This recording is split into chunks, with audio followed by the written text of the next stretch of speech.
Hello friends, welcome to my YouTube channel. Exercise 1.1 से question number 1 करेंगे।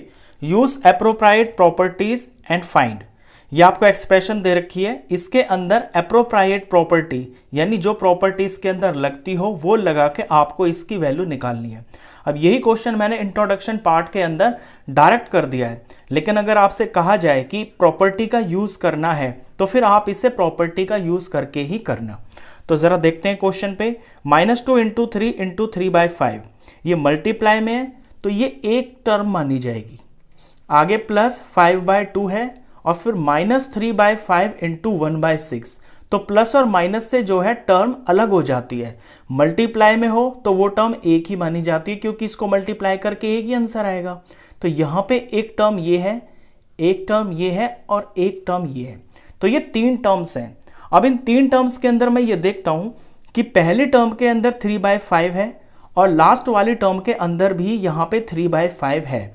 तो पहले मैं इन दोनों टर्म्स को जिनमें 3/5 कॉमन है ये मैं एक साथ कर लेता हूं। -2/3 × 3/5 ये वाली टर्म और ये लास्ट वाली टर्म -3/5 × 1/6। आगे ये बच गया है, इसे आगे लगा देते हैं।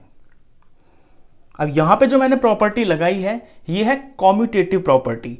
कॉम्यूटेटिव प्रॉपर्टी यही होती है कि आप a + b लिखो या आप b + a लिखो, उससे कोई फर्क नहीं पड़ता। यानी कि जब आपकी कोई एक्सप्रेशन है उसमें आप आगे पीछे लिख दो, ऑर्डर चेंज करने से आंसर पे कोई फर्क नहीं पड़ता। तो यहां प्रॉपर्टी लगी है कॉम्यूटेटिव। कॉम्यूटेटिव प्रॉपर्टी का इस स्टेप के अंदर यूज हुआ है। अब यहां मैं सॉल्व करता हूं इसको। ये जो पहली 2 टर्म्स हैं इनके अंदर 3/5 कॉमन है, तो यहां से मैं 3/5 को कॉमन ले लेता हूं। ये माइनस में है और ये प्लस में है। यहां पे एक नंबर यहां माइनस भी है, तो इनका जब हम प्रोडक्ट करेंगे तो माइनस तो उसमें होगा ही। तो मैं 3/5 जो है ये मैं माइनस में बाहर ले लेता हूं, -3/5। यानी ये जो माइनस है ना ये मैंने यहां पे ले लिया है। अब यहां से बचेगा 2/3 क्योंकि इसका माइनस तो मैंने बाहर ले लिया है और 3/5 मैं यहां बाहर ले चुका हूं। आगे ये जो माइनस है ये मैंने कॉमन ले लिया है, तो यहां पे बचेगा प्लस और 3/5 बाहर है तो यहां टर्म बचेगी 1/6। आगे जो है इसको हम कॉपी कर देंगे। अब इतने पार्ट के अंदर इन दोनों टर्म्स के अंदर जो मैंने प्रॉपर्टी लगाई है वो है distributive property. Distributive property. Distributive property में क्या होता है, जैसे कि ये a है और b + c है, तो हम इस a को बारी बारी से b और c से मल्टीप्लाई करेंगे, यानी ab प्लस और ac। यहां भी यही हुआ है। पहले ये इस तरह से लिखा हुआ था ab + ac। इसमें से जो एक चीज कॉमन आ रही है जो कि a है वो मैंने बाहर ले लिया। यहां पे क्या था कॉमन, -3/5। तो यहां डिस्ट्रीब्यूटिव प्रॉपर्टी का यूज हुआ है। अब हम आगे इसे सॉल्व कर देते हैं। -3/5 एज इट इज रहेगा। ये ब्रैकेट के अंदर आपको फ्रैक्शंस की एडिशन दिख रही होगी, तो इन्हें हमें ऐड करना है। अब ऐड करने के लिए एलसीएम लेना पड़ेगा। 6 और 3 का एलसीएम लेंगे, तो 6 और 3 का जब एलसीएम लेंगे तो 2 से जाएगा 3 आ गया, 3 3 ही रहेगा।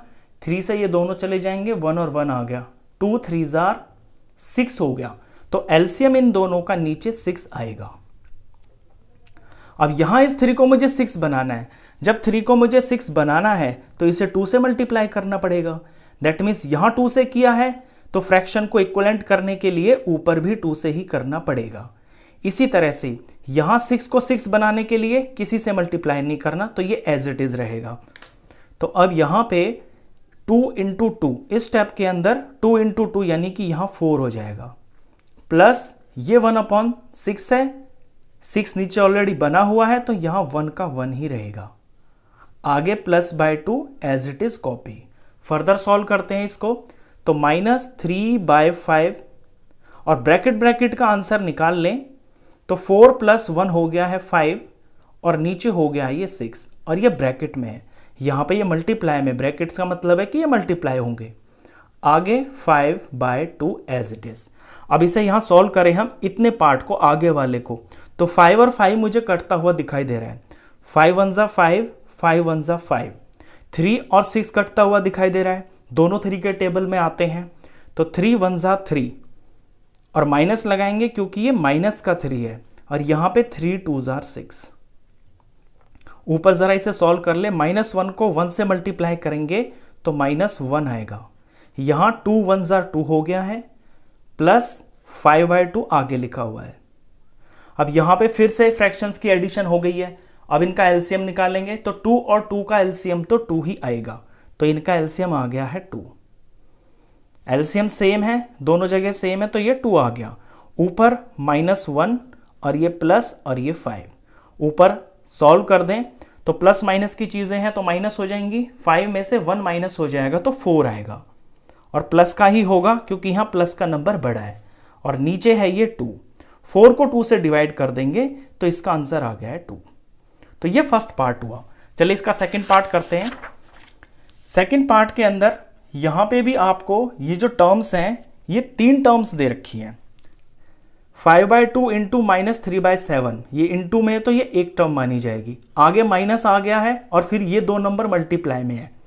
-1/6 इंटू 3/2, तो ये दूसरी टर्म मानी जाएगी।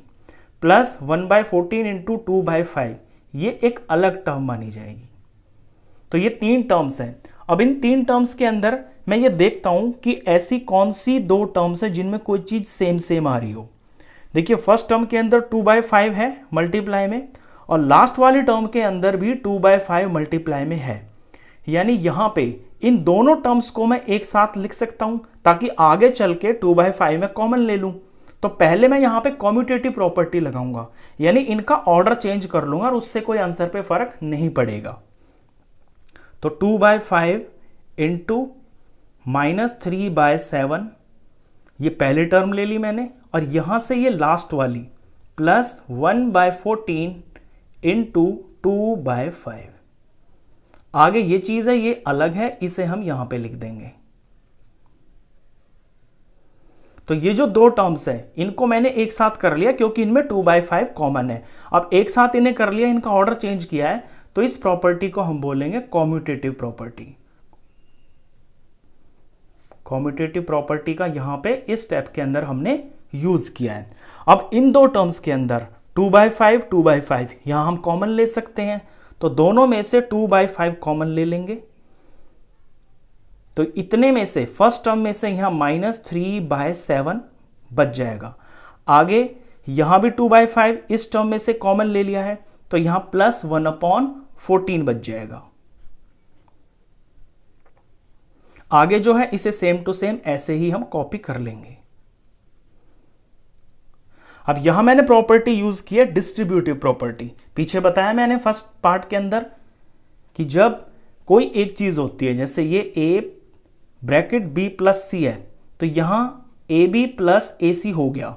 अब इनमें जो एक सेम जैसी चीज है उसे हम जब कॉमन ले लेते हैं तो इस प्रॉपर्टी को हम डिस्ट्रीब्यूटिव प्रॉपर्टी बोलते हैं। डिस्ट्रीब्यूटिव प्रॉपर्टी आपको स्टेप के सामने ही ब्रैकेट लगा के ऐसे मेंशन करना होगा कि स्टेप के अंदर कौन सी प्रॉपर्टी का यूज हुआ है। अब इसे हम सिंप्लीफाई कर देते हैं। 2/5 ब्रैकेट के अंदर फ्रैक्शंस की एडिशन है, तो पहले एलसीएम लेना पड़ेगा। 7 और 14 का एलसीएम ले लेते हैं। ये 7 ये 14, ये 2 से चला जाएगा 14, 7 तो जाएगा नहीं एज इट इज, ये 7 हो गया। 7 7 से ही जाएगा, 1 और 1 हो गया, 2 7 14 आ गया है एलसीएम। तो यहां पे 14 बनेगा। अब ये स्टेप के अंदर ध्यान देना, जिसको ना आता हो फ्रैक्शंस की एडिशन, तो एलसीएम 14 आ गया है। तो फर्स्ट पार्ट में ये जो पहला फ्रैक्शन है इसका डिनोमिनेटर 7 है, इसको भी हमें 14 के बराबर करना है। तो 7 2 होता है 14, तो यहां 2 से मल्टीप्लाई करना पड़ेगा। यहां किया है तो यहां भी करना पड़ेगा। तो यहां पे 3 2 6, तो ये -6 हो जाएगा ऊपर। आगे प्लस का प्लस, ये 14 है और एलसीएम भी 14 है, तो यहां तो कुछ करना ही नहीं है। तो जो ऊपर की चीज है वो एज इट इज उतार देंगे। आगे -1/6 इंटू 3/2। अब इसे सॉल्व करते हैं। तो 2/5 एज इट इज, ब्रैकेट का आंसर निकाल लेते हैं। तो ब्रैकेट में ऊपर माइनस और प्लस का नंबर है तो माइनस प्लस सब्ट्रैक्ट हो जाते हैं, 6 में से 1 जाएगा तो 5 आएगा और माइनस का 5 आएगा क्योंकि बड़ा नंबर का साइन माइनस है, तो ऊपर -5 हुआ, नीचे 14 हो गया। अब इसे भी यहां सॉल्व कर लेते हैं हम। ये 3 और 6 मुझे कटता हुआ दिखाई दे रहा है, तो 3 1 ज़ा 3 हो गया और 3 2 ज़ा ये 6 हो गया। ऊपर प्रोडक्ट करें इसका तो 1 1 ज़ा 1 और ये माइनस, तो यानी कि -1। नीचे 2 2 ज़ा 4 हो गया। अब यहां पे ये जो पहली दो चीजें लिखी हुई हैं ये ब्रैकेट में है दूसरी वाली, तो इनका मल्टीप्लिकेशन होगा, ये अलग है माइनस की, इन्हें हम मल्टीप्लाई कर सकते हैं। मल्टीप्लाई का रूल होता है कि कोई चीज ऊपर नीचे अगर कट रही है तो उससे हम काट सकते हैं। 5 और 5 यहां मुझे कटता हुआ दिखाई दे रहा है, 5 1 ज़ा 5 हो गया और ये 5 1 ज़ा 5 हो गया। माइनस लगाऊंगा क्योंकि यहां माइनस था।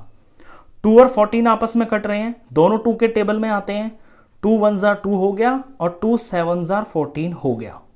अब ऊपर 1 1 ज़ा 1 और माइनस है तो माइनस का 1, नीचे 7 1 ज़ा 7, आगे -1/4 लिखा हुआ है, एज इट इज यहां पे कॉपी कर दिया।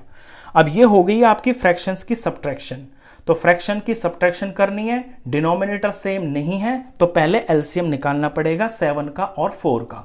तो 7 और 4 का एलसीएम निकाल लेते हैं। यहां पे ये 7 हुआ, ये 4 हुआ, तो इस 2 से स्टार्ट करेंगे, 7 तो जाएगा नहीं, एज इट इज कॉपी। 4 को 2 से डिवाइड करेंगे, 2 आ गया। यहां ये 2 से जाएगा, 7 जाएगा नहीं, एज इट इज, और ये 2 से डिवाइड होके 1 आ गया। 7 7 से ही जाता है, 1 हो गया, 1 हो गया।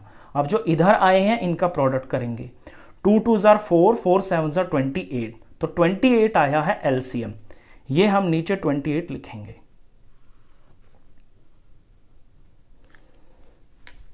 अब पहले पार्ट पे देखें, पहले फ्रैक्शन में तो नीचे डिनोमिनेटर 7 है और हमें इस 7 को 28 के बराबर बनाना है, तो इससे 4 से मल्टीप्लाई करना पड़ेगा। 7 4 ज़ा 28 होगा, यहां किया है तो यहां भी करना पड़ेगा। इसी तरह से यहां पे 4 है, 4 को 28 बनाना है तो 4 7 ज़ा 28 होता है, यहां 7 से किया है तो यहां भी करना पड़ेगा। इसके बाद ऊपर की चीज लिख लेते हैं, तो -1 × 4 ये -4 होगा, आगे -1 × 7 ये -7 हो जाएगा। अब ऊपर ऊपर दोनों नंबर माइनस के हैं तो माइनस माइनस प्लस होता है, यानी कि ऐड हो जाएंगे दोनों। 7 और 4 का सम करेंगे तो 11 आएगा, दोनों माइनस के हैं तो माइनस का 11 आएगा, नीचे 28 है। अब ये दोनों नंबर आपस में किसी से कट रहे नहीं है, तो यही आपका फाइनल आंसर होगा। क्वेश्चन खत्म। तो इस वीडियो में बस इतना ही। नेक्स्ट क्वेश्चंस के लिए नेक्स्ट वीडियो में मिलेंगे, तब तक के लिए गुड बाय।